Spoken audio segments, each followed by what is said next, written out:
A common fault that we tend to see with players at the top of the backswing is maybe in trying to work the wrist too much, we get this sort of droopy looking backswing. Occasionally players might see the club out of the corner of their eye. And that just leads to a lack of control. We're going to struggle in getting the golf club back to the ball. So if this is something you struggle with and you've seen yourself on video and the left arm folds and the club kind of is almost bouncing on the right shoulder, try this little drill for me. So if you take your normal setup, it's getting close to the camera, and put your index finger just down the back of the handle for me.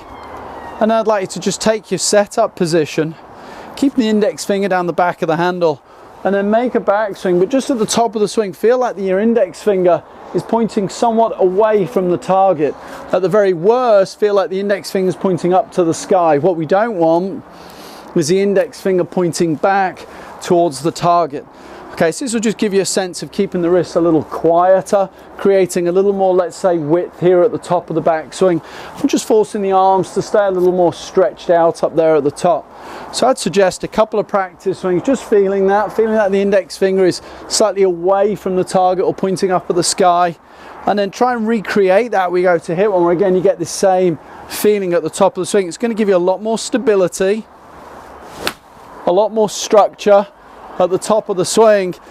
It's going to make it a little easier for you to return this club back to the ball more often, more consistently in the right position. Going to hit some better shots.